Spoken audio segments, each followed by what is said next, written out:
Hey, what's going on, guys? Riddick Video here, and today I want to talk to you guys about Guardians of the Galaxy Volume 3. Now, real quick, my thoughts on the other Guardians movies is I think the first one was really great. Really love the first one. The second one was pretty good as well, although the humor was kind of annoying. And overall, I really enjoy both Guardians of the Galaxy movies. They look fantastic, the effects are always spot on. The humor can be pretty hit or miss at times, but overall, the costume design, the makeup, the effects, everything about them look very amazing. Villain in the first one was pretty bad. Villain in the second one was decent, and I think that's basically the same case for Guardians of the Galaxy Volume 3. The villain is just fine. I like how sinister he is. He's more just evil. They're not trying to make him sympathetic or get you to relate to him, which is perfectly fine, to be honest with you. We don't need that in every single superhero villain, so that's perfectly fine. And also, the effects in this movie are amazing. They look so fucking great. It stands out even more after that dog shit that we got with Ant-Man 3 and some of the other recent Marvel movies and just superhero films in general, which is terrible CGI. The makeup and costume design of this film are amazing. I think it could definitely get an Oscar nomination because there's like an entire town full of people who are like half animal, half human, and it looks so fucking real. All throughout the film, I didn't notice anything that looked too fake looking or stupid looking.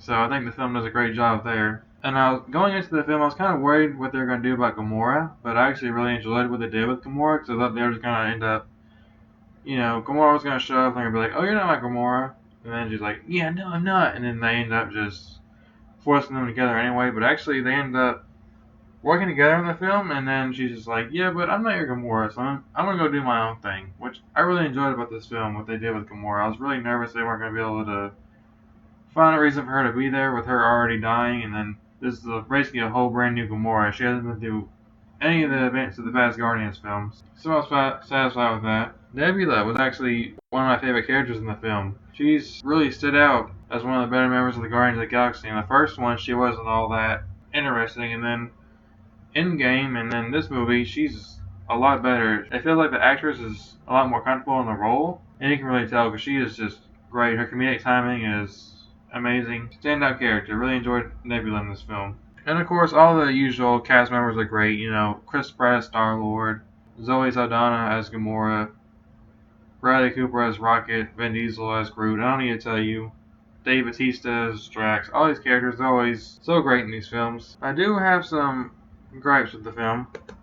Well, first of all, anybody saying this film's too dark, you're a pussy. Because it really wasn't that dark. Maybe if you're like a little kid, but I like the sort of darker tone it has, although the tone can feel kind of inconsistent at times because it's like at times it feels like it wants to be a fun, action-packed blockbuster film, and at other times it feels like it wants to be a dark, deep, serious film that touches on real subjects, and then also it also wants to fucking be a damn lighthearted, stupid joke sort of comedy film. It's like the tones were always mixing together and didn't always work the best, because it would be like one second we're getting a scene about poop jokes, and the next we're going through animal torture. So, yeah, I don't feel like it always mixed together very well. They probably could have spaced it out a little better between the comedy and the more darker scenes. Because it's hard to take certain things seriously. I'm like, we just heard a joke about how Drax's poop looks like fish, and then the next one is, animals getting murdered who've been experimented on. So that was kind of jarring. Also, the aspect ratio kept changing throughout the movie. I know Christopher Nolan does this. I'm sure other people do it as well. It's very distracting in your films. Please stop doing it, because your eyes can't help but notice that, oh hey, all of a sudden there's more movie on the screen than there was a second ago. I wish they would stop doing that. Aspect ratio changed throughout the entire film. I didn't find the humor very funny either. I thought it was actually pretty cringy. I don't think I laughed through a single scene in the entire film. It was just really dumb. Kind of a problem I had with the second one, only I think this one has a lot better humor than the second one. Because, if you're just telling jokes and it's not funny, then I'm just kind of they're like, okay, is this done yet? It's not getting to me. Also, my biggest problem with the film is that there is no deaths. They cock teased the living shit that a member or two of the Guardians was going to die. It's been teased multiple times. They have the trailers, it's all sad, and they're all talking about, oh, one last time we'll go into the sky, and then, they're holding a dead body. It was all just a bunch of bullshit. Nobody fucking dies in this film. I came to that realization in the theater. I was like, okay, so we've already killed the villain. So how the hell is anybody going to die? and nobody dies. I'm like, no fucking way this movie ends without any of the Guardians of the Galaxy dying. No fucking way. And then it happens. Nobody dies. I can't fucking believe it. And it's not even my expectations. I feel like they were really setting that up through the marketing. Hell, the movie opens up and Guardians of the Galaxy, they're already almost about to die. I mean, shit. As soon as the movie opens, fucking Adam Warlock, he already is about to kill Drax. He almost kills Rocket. He almost kills Nebula. I mean, Jesus Christ. He almost kills Groot.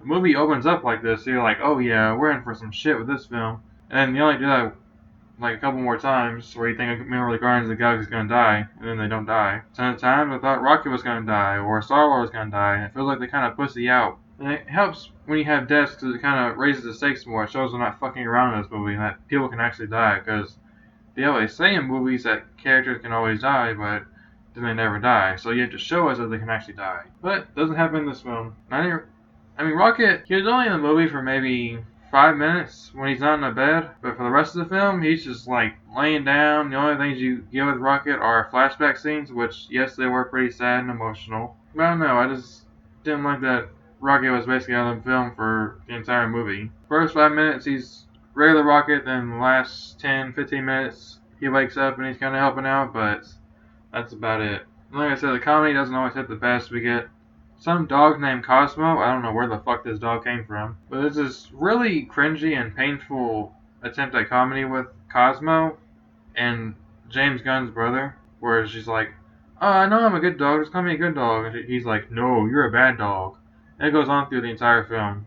We go back to this maybe like 5 times before they actually get a conclusion to it. It was not funny at any time. I was like, oh my god, can y'all please stop with this? It's so fucking painful. Also, did James Gunn really have to put his fucking wife in this film? I mean, good god. I know a lot of other directors put their friends or family in these movies that they make, but Jesus Christ, I am so sick of seeing James Gunn's fucking wife in these films. It is so distracting. It actually took me out of the film when she popped up. I was like, oh my fucking god, not again. She's already showed up in like half the fucking DC movies that I've released in the past couple of years. Now she's in Marvel shit? Come on, James. But that was just a small, minor little nitpick. Overall, I'd say it's a really good movie. I really enjoyed Guardians of the Galaxy. I wish more superhero films had this kind of emotion in them. I actually really cared for the Guardians. I actually care about these characters and their journeys. And I was somewhat satisfied with their endings. Like I said, I think 1 or 2 of them should have died. I don't know which ones. Maybe Star-Lord and Nebula? Something like that? I don't know. Because, I mean, they don't really go anywhere anyway. Like, what does Nebula do? She watches after these random kids, and then Star-Lord goes and hangs out with his fucking grandpa. I mean, I guess it's a satisfying conclusion for the characters. At least they close that book, and then we can stop bringing these characters back every fucking movie. But still, I think somebody definitely should have bit the dust in this film. And a lot of people have been bitching and moaning about Adam Warlock in this film. I don't even know who that character is, so I really don't care. He was fine to me in the film, but then again, I don't have any kind of expectations for his character going into the film, so every scene he was in was fine for the film, but if you're a hardcore fan, I don't know how you're going to like this. Yeah, that's my thoughts on Guardians of the Galaxy Volume 3. What do you guys think about this film? I'm pretty torn on it, but overall I think I really enjoyed it. Really liked the film. But what do you guys think? Were you more leaning towards, oh, it's great, and more towards, it could have been a lot better? It's actually pretty violent, I guess, for a PG-13 film. Like, they show the High Evolution without his little mask on, and it looked pretty scary if a little kid was in there.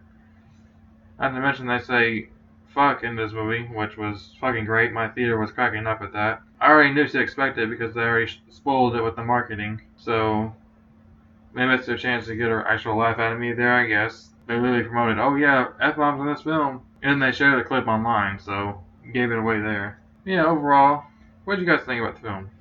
Tell me in the comments down below. It's not in the top 10 MCU film in my opinion, but it's definitely still a really great film. A lot better than a lot of the superhero films we've been getting recently, that's for damn sure. If I had to rank the Guardians movies, I'd say the first one's still better, and then Guardians of the Galaxy 3, and then Guardians 2 I think is the worst of the Guardians movies, which doesn't mean it's bad. I still think Guardians 2 is a good movie, but I think it's not as good as Guardians of the Galaxy 3. So yeah, see you guys later.